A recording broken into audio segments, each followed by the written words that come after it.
गर्मियों का मौसम बड़ों के साथ साथ बच्चों के लिए भी बेहद चुनौतीपूर्ण होता है।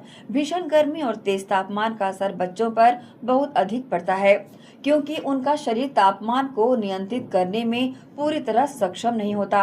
ऐसे में थोड़ी सी लापरवाही भी डिहाइड्रेशन, हीट रैश, बुखार और बेचैनी जैसी समस्याएं पैदा कर सकती है। खासकर मई जून की गर्मी में माता पिता को शिशु की देखभाल पर अधिक ध्यान देने की जरूरत होती है। गर्मी के मौसम में बच्चों को होने वाली संभावित बीमारी एवं उनसे बचाव को लेकर एसीएन न्यूज की टीम ने शहर के प्रतिष्ठित चिकित्सालय जीटी डायग्नोसिस के शिशु रोग विशेषज्ञ डॉक्टर सत्येंद्र ज्ञानी से विशेष चर्चा की। आइए देखते हैं डॉक्टर सत्येंद्र ज्ञानी से हुई चर्चा के खास अंश। नमस्कार, स्वागत है आप सभी का एसी न्यूज की खास पेशकश हेलो डॉक्टर में। पिछले एपिसोड में हमने चाइल्ड स्पेशलिस्ट सत्येंद्र ज्ञानी से जाना था कि छोटे जो बच्चे होते हैं उनका खान पान कैसा हो, इस बदलते मौसम में जो उनकी दिनचर्या कैसा हो। ये दूसरे एपिसोड में भी हम सर का स्वागत करते हैं। सर, आपका स्वागत है। नमस्ते। नमस्ते। सर, मैं जानना चाहूंगी, अभी जो पारा इतना आसमान छू रहा है, गर्मी है, और ऐसे में जो बच्चों को हमने पिछले एपिसोड में खान पान का पूछा था। अभी जो है, क्योंकि जो बदलता मौसम है, इस टाइम पे कैसा माता पिता को अपने बच्चों को डाइट देना चाहिए? देखिए, आजकल सबसे ज़्यादा एपिसोड्स जो हो रहे हैं, वो लू लगने के हो रहे हैं और बहुत बच्चे आज जैसे मैंने जितने भी बच्चे देखे मेजॉरिटी उसमें लू लगने के कारण ही आए हैं और बच्चों को पेट में गुड़गुड़ हो रही है, उल्टियाँ हो रही हैं, लूज़ मोशंस हो रहे हैं और ये लू लग रही है। माता-पिता बोलते थे घर में बैठे थे, घर में बैठे कैसे लू लग गई? तो घर में बैठे-बैठे भी लू लग सकती है क्योंकि वो गर्म हवा का इफ़ेक्ट घर में भी रहता है।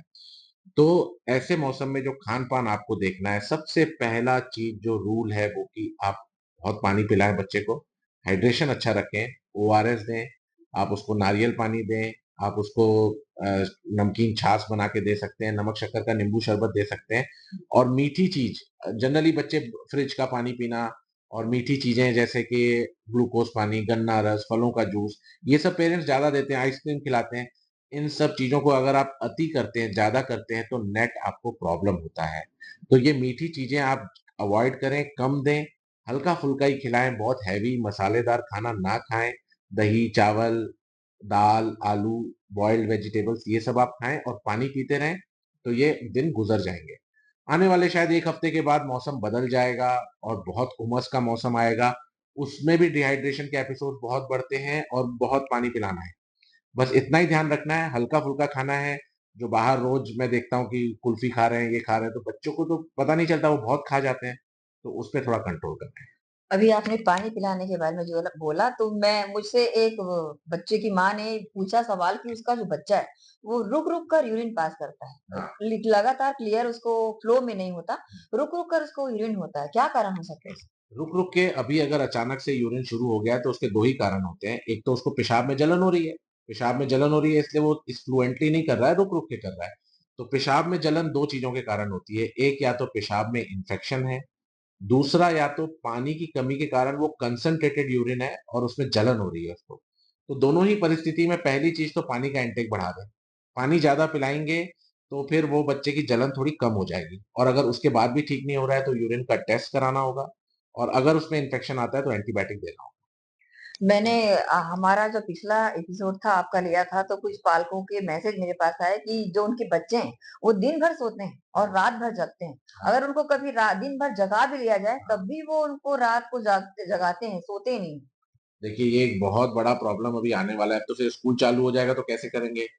तो इसको हम बोलते हैं कि एक एक अनुशासन घर में बहुत ज़रूरी है। स्लीप साइकिल चेंज करने में बहुत समय नहीं लगता, रात भर बच्चे टीवी देख रहे हैं, मोबाइल देख रहे हैं।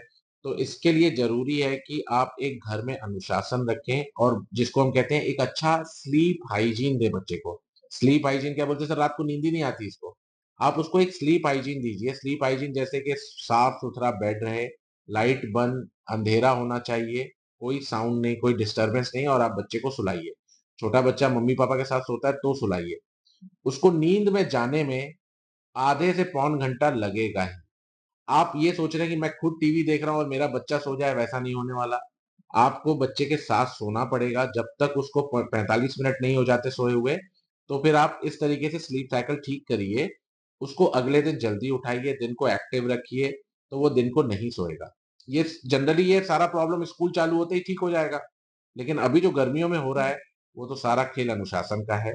बच्चे को कोई प्रॉब्लम नहीं है और इसके लिए कोई दवाई भी नहीं मिलेगी।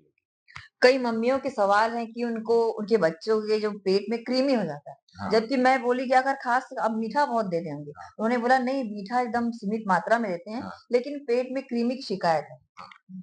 देखो, कृमि आज से 20-25 साल पहले हम लोग साफ-सफाई से नहीं रहते थे और हर बच्चे के पेट में कृमि होती थी, ठीक है?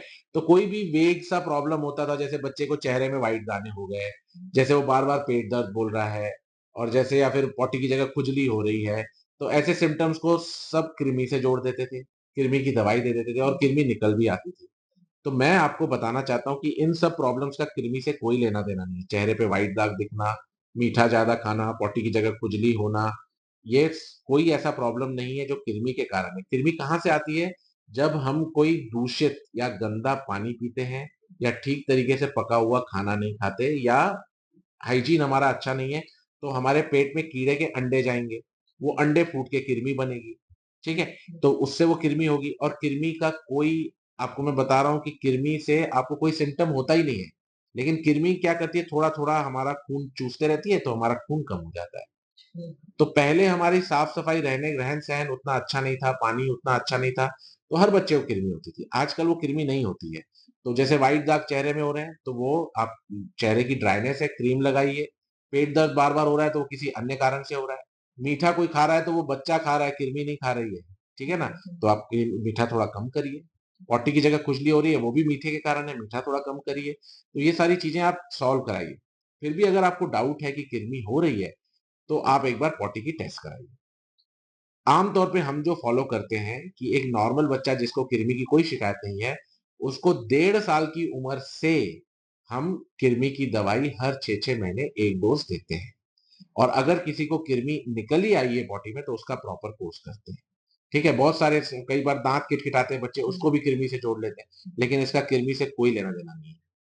आपने दाँत किटकिटाने वाली जो बात बोली, तो सवाल कई लोगों का रहता है कि हाँ, नींद में उनके बच्चे के हाँ, दाँत जम से जाते हैं हाँ। और किटकिटाहट होती है। देखिए, ये एक बिहेवियरियल प्रॉब्लम है, साइकोलॉजिकल इश्यू है, तो जो कृमि से ऐसा कोई लेना-देना नहीं है सबसे पहली चीज़। जब बच्चा बहुत थक जाता है या एडल्ट्स भी कई बार दाँत किटकिटाते हैं, तो कोई मानसिक तनाव है, चाय-कॉफ़ी आप ज़्यादा पी रहे हैं, नींद के इश्यूज़ हैं, तो उनके दाँत बहुत किटकिटाते हैं। बच्चों में दाँत किटकिटाते हैं या तो बहुत थक जा रहा है दिन भर, तो थके कोई इश्यू नहीं है। तो कृमि किसी शरीर में किसी कमी की तरफ इशारा नहीं करता है। ये जो दाँत किटकिटाना है, ये किसी के शरीर में किसी तरीके की कमी का इशारा नहीं करता है, लेकिन कुछ-कुछ बच्चों को हम आयरन दे देते हैं।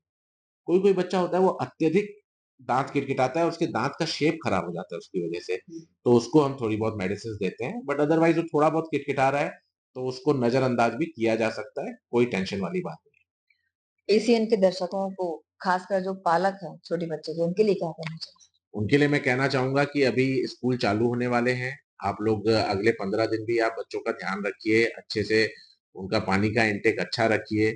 स्कूल जब जाना शुरू करेंगे बच्चे, तो आप उनको नियमित अच्छा आहार देते रहिए। आने वाला टाइम जो मानसून का टाइम होगा, उसमें कुछ इन्फेक्शंस होते हैं, तो साफ पानी दीजिए। जो मानसून में इन्फेक्शंस होते हैं, जैसे डेंगू, टाइफॉइड, डेंगू मच्छरों से होता है, वो ध्यान रखना पड़ेगा। टाइफॉइड गंदा पानी पीने से होता है, उसका भी ध्यान रखना पड़ेगा।